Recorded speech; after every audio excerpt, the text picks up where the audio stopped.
No, I definitely couldn't see myself doing any other job. I don't know what I would have done if I hadn't got into vet school. I had no other options. Yeah, there was nothing else I wanted to do. I don't know, I probably would have gone and been a zookeeper or something. Vetting is my life. It is a lifestyle. It's not a 9 to 5 job, and you don't go home at the end of the day and forget about what you've done. It stays on your mind, it carries on, you think about things day to day. It is a lifestyle rather than a job.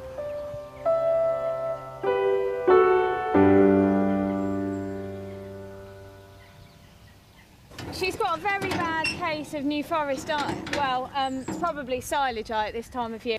The eye is probably quite knackered, and it's whether or not we can get it to sort of heal to some extent, although she will never get her vision back, but to make it less angry and less painful. If not, we could take the eye out, but that's not commonly done in cows because it's mainly done for aesthetics rather than anything else. And cows don't care what they look like.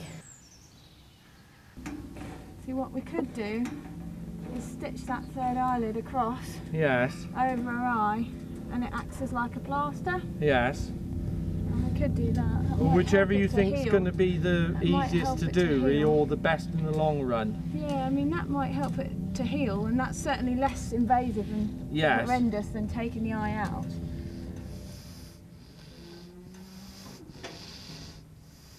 You shake more since you got married.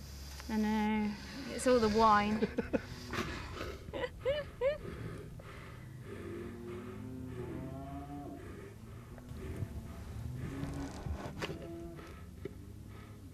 I know, girl. Try and stop that pulling through.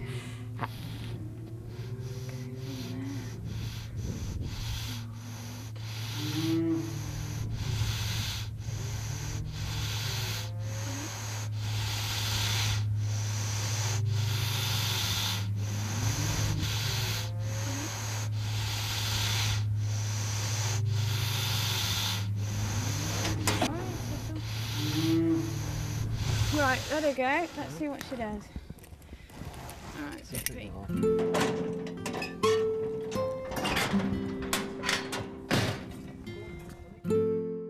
I think you have to have respect for the species that you treat and know about them in order to handle them correctly, and if you're confident with them, they will be confident in you.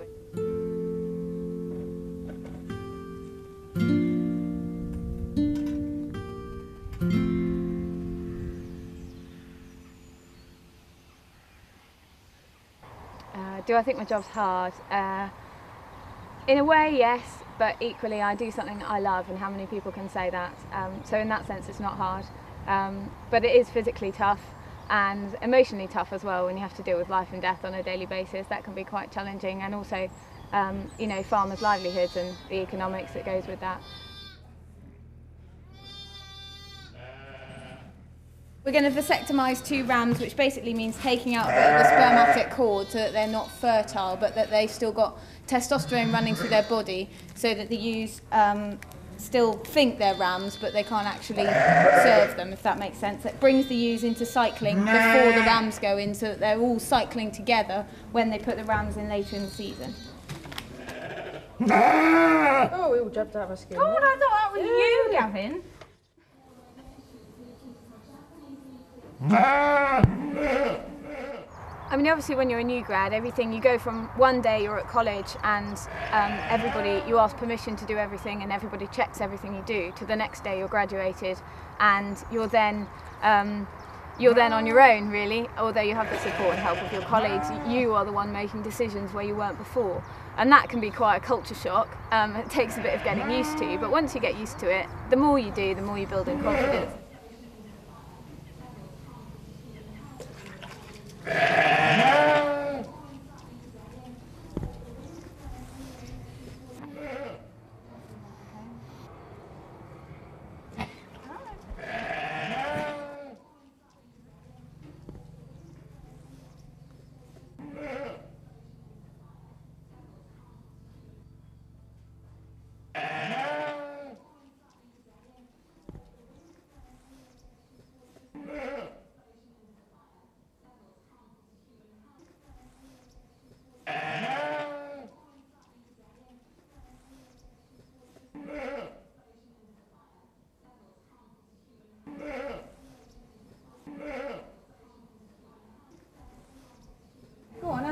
you can have a feel.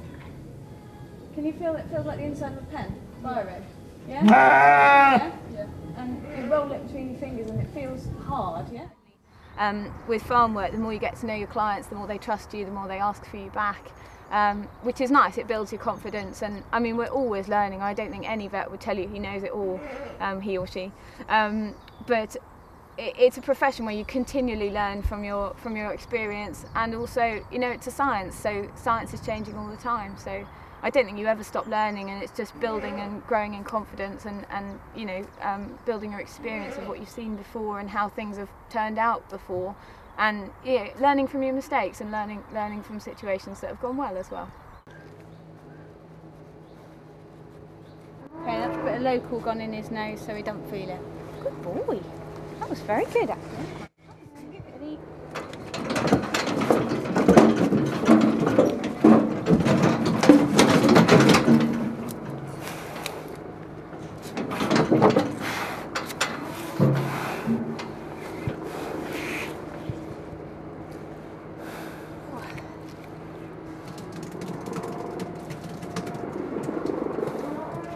Pretty much got it. Can you see? It's about to come through there.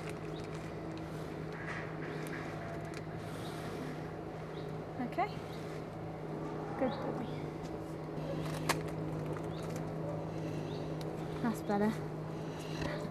Because there's an indent on that side. Oh, those are good, aren't they? There we are. Don't like that. Sorry, boy. Oh, I know. That was worse than the hole punch, wasn't it?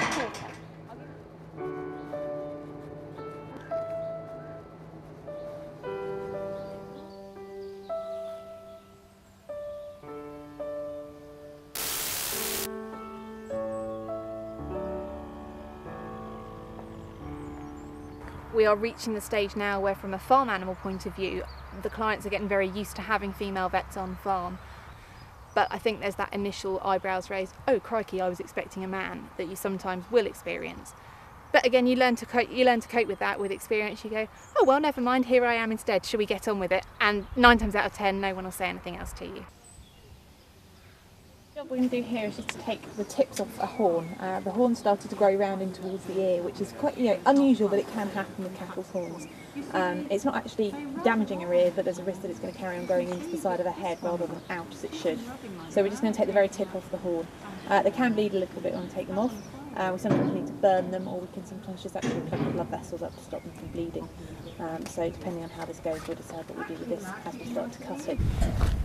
So the nerve that we're going to block actually runs down from the base of our horn towards our eye. So we go about midway between the two and put the local anaesthetic in there.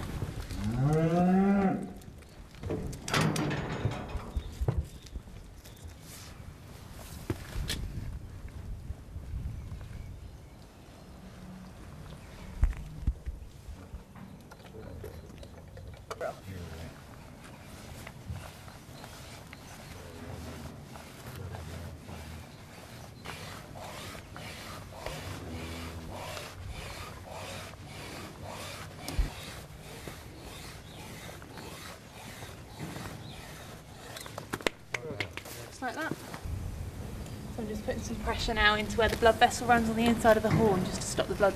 It's not bleeding very much at all, but just to slow that down until it clots.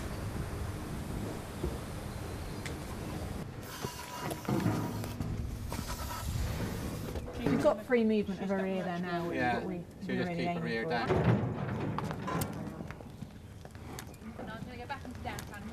Oh, right. I wonder why, if you've been to Lanford, you're coming up through.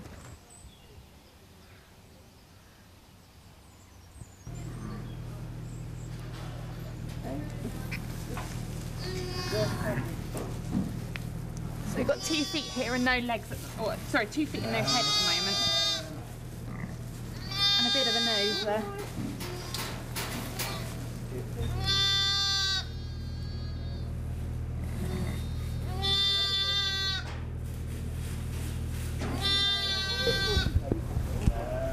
I can get eye sockets. Oh, little ones. Oh no, we are there. It's just the nose tucked down. So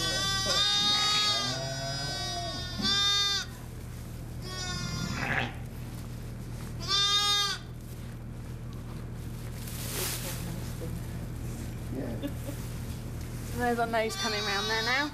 So we aim with lambs to have 2 feet coming out and a nose in between them. Which pops them out nicely like that. There's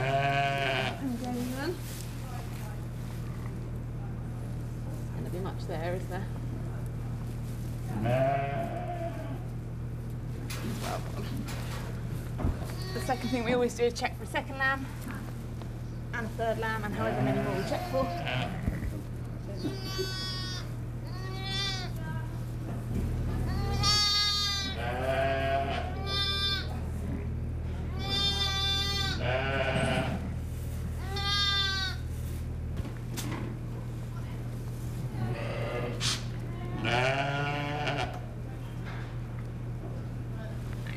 Anything else in there at all? That's your lot, I'm afraid. Okay. Alright. Yeah, we'll give her a little bit of pain relief there because she's sat there for a fair while. Antibiotics wise, it's probably not a bad idea to give her jabs and antibiotics as well, just because I have had my hands in there, cover it in there.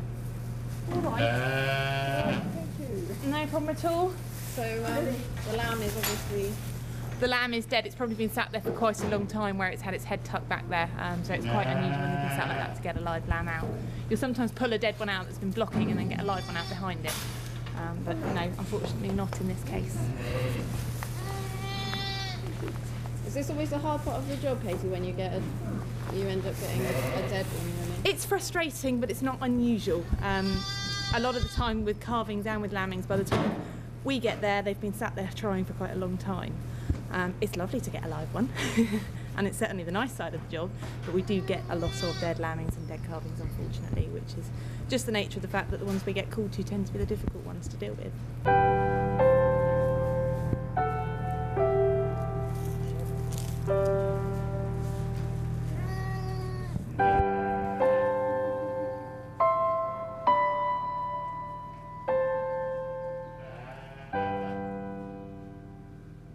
Some days things just don't go your way, and that's just the way of the world. And it's not a matter of accepting things that go badly, just building on things that haven't worked and learning from your experience, and accepting the fact that sometimes things will die no matter what you do, and you can't do anything about that. And farmers understand that very well, which is lucky because they're used to it. She's got a turned in eyelid. Okay, it's a defect that it's quite common. It's usually passed in the ram, and it basically means their eyelids curl inwards, rub on their eye, and it makes them really sore. And you can see she's got an ulcer on her eye. So we're going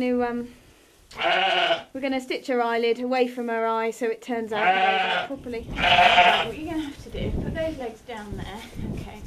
What you're going to have to do is hold his head. You have to hold his head, and you have to hold his head really firmly.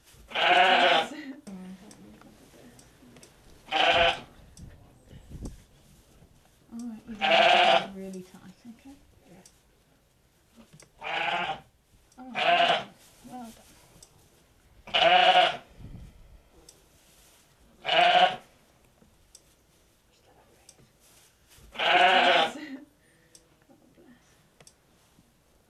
Alright, that one. That's the reason. It's just a very sharp side.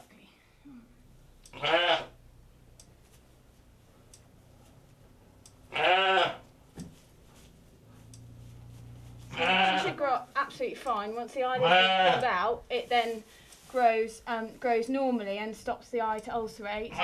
You can see there that the eyelid now is turned outwards, so it's not curled in anymore. Oh dear. There you are, Mother. They're beautiful. So he's right, that's good then. Yeah, the other one looks perfectly fine. Yeah. So that's good. And there you're only other two. So cute. Sweet face. Oh, lovely. You're beautiful. beautiful face. I chose to do farm work rather than small work because I love farmers, I love farm animals, I love the kind of whole herd, whole flock approach to a lot of farming rather than the individual animal. We've just injected all the cows with local anaesthetic to numb the area, and we're going to be taking their horns off. So depending on how big the horns are, we've got chompers, which just technical term, don't know what their technical term is, but they cut the horns off. For the bigger ones we've got a wire because that won't take them off, you can't crack them off. So they're all numb. Sometimes they do thrash about a bit, they can be a bit wild. It's not because they're feeling pain because we've numbed the area, it's just because they don't like being tied up sometimes. So that's what we're doing, and then once we've taken them off they do bleed a bit when they've got big horns, so we're going to burn them with a blowtorch and hot irons to cauterise the blood vessels. So that's what we're going to do. Alright.